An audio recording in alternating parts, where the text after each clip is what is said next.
이란 혁명 수비대는 그들 자신의 거리에서 황폐해졌고 테헤란의 거리들은 거대한 혼란의 소용돌이 항복했습니다. 며칠 전 이란의 불멸의 수비대는 정권의 군사기구에 대해 무자비하고 체계적인 게릴라전을 시작했습니다. 5월 1일 대규모 폭발이 나라의 북서부 잔잔 지역에서 발생했습니다. 그 피해는 정권의 민감한 신경을 건드려 최고 지도자와 모든 정권 엘리트들이 내부에서 죽음의 공포를 느끼게 할 정도였습니다. 이란 인터내셔널에 따르면 혁명수비대 VIP 겸호 부대인 안사르 알마흐디 소속의 14명의 정예 병사들이 고위 지휘관 알리 무사비 하바이를 포함하여 몇 초 만에 산산조각이 났습니다. 이란 국영 언론인 프레스TV가 제공한 공식 성명과 주장에 따르면 이 사건은 1200헥타르 오염 지역에서 실시된 일상적인 미폭발 탄약 제거 작업 중 발생한 비극적인 사고에 불과했습니다. 그러나 군사 교리와 폭발물 처리 절차의 관점에서 그 그림을 살펴보면 국영 매체의 설명은 논리의 한계를 상당히 넘는 모순을 포함하고 있습니다. 탄약 제거 작전에서 안사르 알-마흐디와 같은 정권의 최고 수준 보호 및 특수작전 부대에 소속된 정예 인력이 한 지점에 그렇게 밀집되어 있는 것은 군사 논리와 잘 맞지 않습니다.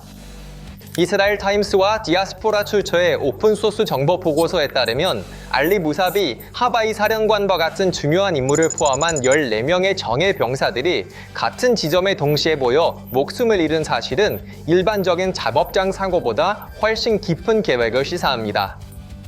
알-아라비아와 지역에서 전달된 다른 유출 데이터를 결합하면 내부에서 제공된 좌표로 수행된 정밀한 사보타주의 가능성이 상당히 강해집니다. 잔잔과 같은 전략적 통과 지점에서 이처럼 높은 수준의 사상자가 발생했다는 사실은 혁명수비대 정보망에 거대한 블랙홀이 열렸음을 보여줍니다. 현장에서 목숨을 잃은 사람들은 정권의 신경계를 형성하는 핵심 간부들이었으며 VIP 보호와 작전 계획을 운영하는 두뇌들이었습니다. 불멸의 수비대라고 불리는 그룹들이 세포형 구조로 운영되면서 간지 거리 모퉁이에서만이 아니라 작전 지역에 직접 침투하여 시스템을 내부에서 폭파하고 있는 것으로 보입니다.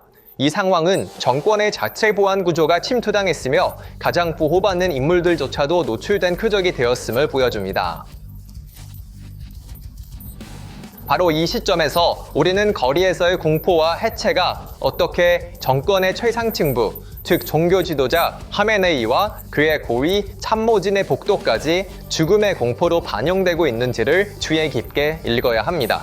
지역에서 유출된 공개 소스 분석가와 정보 보고서가 지적하는 매우 중요한 세부 사항이 있습니다.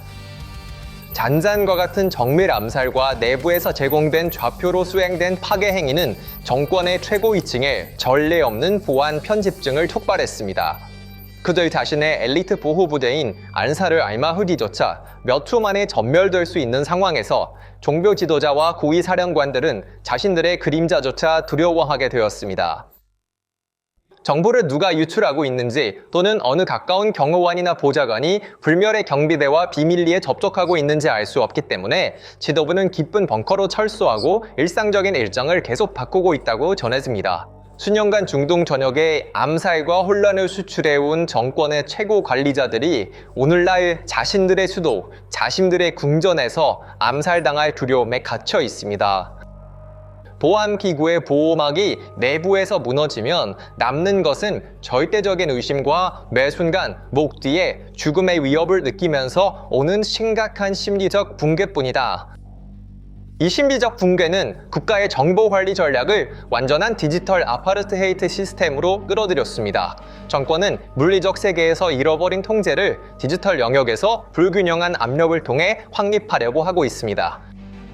그들은 화이트심 카드 시스템을 통해 신뢰받는 엘리트들에게만 인터넷 접근을 허용하고 일반 시민들은 통신 암흑 속에 가둡니다. 이것은 단순한 검열이 아닙니다. 이는 사회를 외부 세계로부터 고립시키고 차단하려는 시도입니다. 뉴욕포스트가 보도한 비극적인 사례는 정권의 정보에 대한 두려움이 어느 정도에 이르렀는지를 보여줍니다. 해삼 알라딘과 같은 민간인들은 단지 집에 스타링크 기기를 소지하고 인터넷에 접속했다는 이유로 구타당해 사망하고 있습니다. 시민이 외부 세계와 소통할 수 있다는 이유만으로 존재적 위협으로 간주하는 시스템은 사실 자신의 취약성을 고백하는 것이다. 하지만 이러한 압박은 저항을 꺾지 못하고 있습니다. 스타링크와 같은 대체 위성 네트워크를 통해 해외로 유출되는 이미지들이 정권의 정보 독점을 무너뜨리고 있습니다. 그렇다면 불멸의 수비대는 어떻게 잔잔과 같은 정밀 암살을 위한 구도로 기밀인 군사 좌표를 얻고 있는 걸까요? 이 질문에 대한 답은 지상에서의 안보 제한을 부추기는 지정학적 경제붕괴에 있습니다. 국가의 보안기구는 이념적 구호뿐만 아니라 이를 재정적으로 지원하는 경제적 기반 위에 서 있습니다. 오늘날 이란에서는 그 기반이 멈춰 있습니다. 국제경제 출판물에서 분석한 데이터 세트는 이란 리알의 급락과 멈출 수 없는 인플레이션의 악순환을 명확히 문서화하고 있습니다.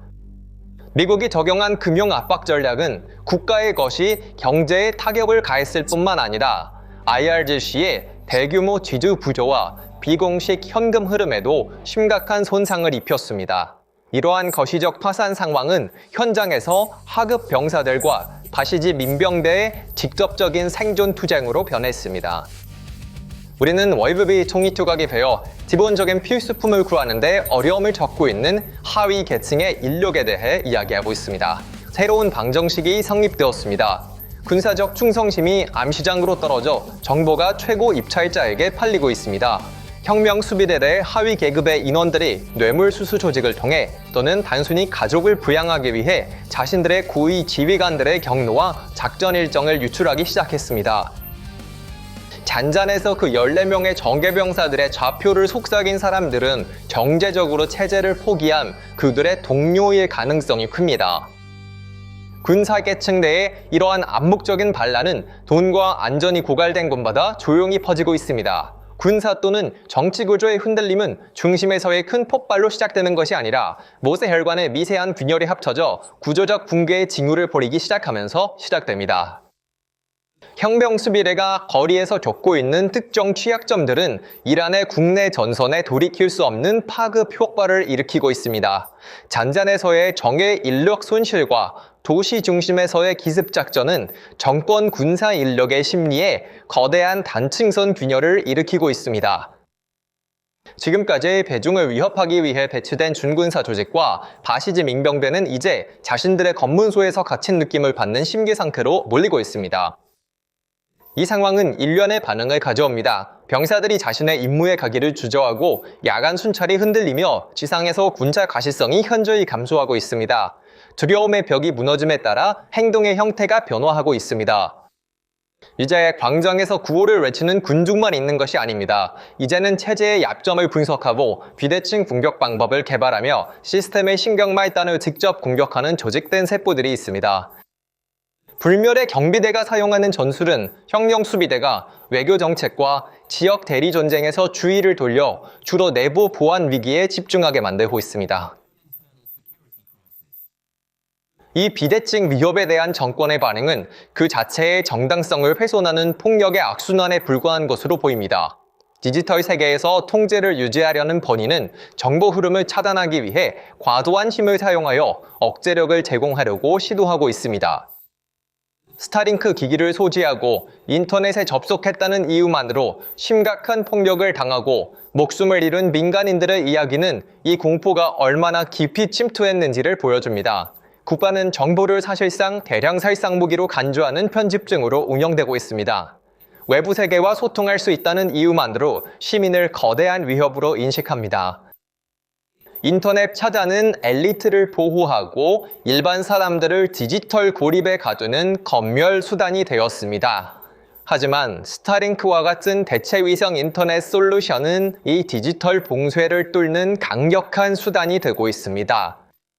해외 미디어 조직과 오픈소스 분석가들에게로의 데이터 흐름은 체제의 정보 독점을 내부에서부터 깨뜨리고 있으며 권위가 공황 상태에 빠질 수 있는 기반을 마련하고 있습니다. 이러한 불균형한 압박과 통신 차단은 역설적으로 저항을 더욱 부추깁니다. 통신 채널의 축소가 대중을 물리적으로 고립시키는 동안 밤에 타오르는 불길, 들리는 폭발 소리, 입소문으로 퍼지는 사보타주 소식은 사회의 항의 잠재력에 새로운 동력을 주고 있습니다. 이러한 사건들을 자체 미디어에서 축소하는 정권의 태도는 거리의 현실과 맞지 않아 국가 서사에 대한 신뢰를 심각하게 훼손하고 있습니다. 사람들은 공식 성명 뒤에 숨겨진 취약성을 쉽게 읽을 수 있습니다. 마슈아드와 콤 같은 지역에서도 유사한 활동이 발생하고 있다는 사실은 역사적으로 정권의 이념적 거점으로 여겨졌던 곳에서조차 충성도 위기가 기저로 확산되고 있다는 심각한 신호를 보냅니다. IRGC 계층 내의 균열과 외부 압력에 결합되어 시스템의 기능에 심각한 혼란을 초래하고 있습니다. 정보 유출의 규모가 커지면서 지휘관들은 부하들을 의심하게 되었습니다. 좌표가 어떻게 유출되었는지에 대한 답이 없는 질문들이 의사결정 메커니즘을 지연시키고 작전 마비 상태를 초래하고 있습니다. 신뢰 부족은 정계 부대들이 스스로를 고립시키고 순전히 방어적인 위치로 전환하게 만들고 있으며 장교들 사이에서는 암묵적인 반란의 소문이 돌고 있습니다. 이 환경은 정권이 국내 전선에서 압도당하기 쉬운 위치로 끌려가고 있음을 보여줍니다.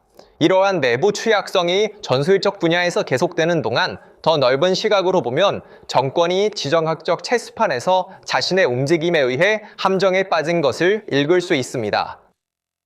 미국 행정부와 트럼프 대통령이 적용한 외교 비전은 상배를 끊임없는 불확실성의 순환에 빠뜨리는 비대칭 소모 전략으로 작동하고 있습니다. 파키스탄을 통해 이슬람 공화국이 제안한 투한 협정들이 연속적으로 거부된 것은 호르무즈 해협 개방과 같은 양보를 포함하지만 핵 프로그램을 협상에서 제외하려는 의도를 보여주며 워싱턴의 입장의 한계를 드러냅니다. 이 타협하지 않는 외교적 압박은 정권의 지정학적 경제 급소를 겨냥한 질식 효과를 만들어내고 있습니다. 국제해역에서 검문을 계속하는 미 중부사령부의 해군은 상업 선박들이 항구로 돌아가도록 하고 정권의 해상 이동의 자유를 제한하고 있습니다. 수입원이 줄어들고 내부의 거대한 군사기구를 재정적으로 지원하는 데 어려움을 겪고 있는 이란 혁명수비대는 이 전략적 압박에 대한 합리적인 군사적 대응을 제공하기보다는 절망의 한계를 밀어붙이는 교리를 만들어내고 있습니다.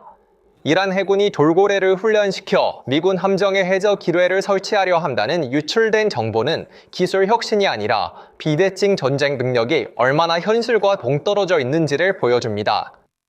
고급 소나 시스템과 위성통합 해군 전투부대에 대해 해양 포유류를 사용하는 아이디어는 군사 전략이 아니라 절망과 작전 사고의 고갈로 읽힐 수 있습니다. 이러한 계획은 국제부대에서 신뢰성을 의심하게 하며 군대의 실제 능력이 얼마나 쇠퇴했는지를 드러냅니다. 정권의 해군 작전은 사실상 중단 상태에 있습니다. 이러한 외부 침투와 포위 상황은 정권의 정치적 내부에서 심각한 반성을 촉발하고 있습니다. 사법부와 아바스 아락치 외무부 팀과 같은 IRGC 강경파가 통제하는 기관들 간의 의견 차이가 두드러지고 있습니다.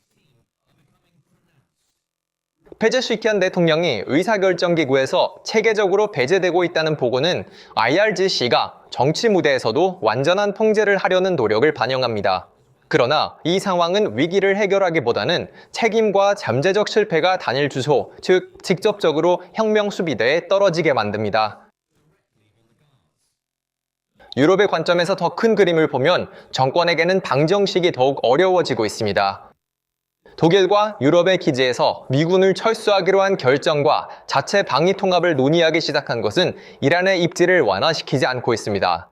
반대로 런던 주재 미국 대사관에서 발행한 심각한 테러 경고는 유럽이 이란발 비대칭 위협에 대해 더 높은 경계 상태로 전환할 수 있는 기반을 마련하고 있습니다. 정권의 잠재적인 외부 활동은 유럽 국가들이 더 강경한 외교 노선을 취하게 하여 이란의 글로벌 고립을 심화시키고 있습니다. 남부 레바논에서 헤즈볼라가 겪고 있는 취약성과 이스라엘 방위군의 대응은 테헤란이 수십 년간 투자해온 대리 전략의 한계를 보여주고 있습니다.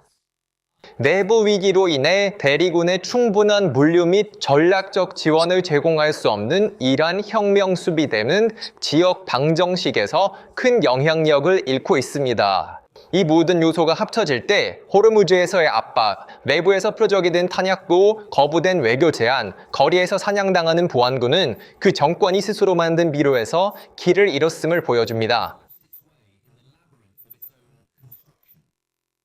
한때 중동의 무적의 힘으로 홍보되었던 거대한 티군은 오늘날 자체 거리에서 생존을 위해 싸우는 피곤하고 반동적인 구조로 변모한 것처럼 보입니다. 잔잔에서 폭발한 탄약고, 야즈드에서 흩어진 검문소, 외교 테이블에서 연이어 받은 거절 편지는 체계적인 침식의 사진을 제시합니다.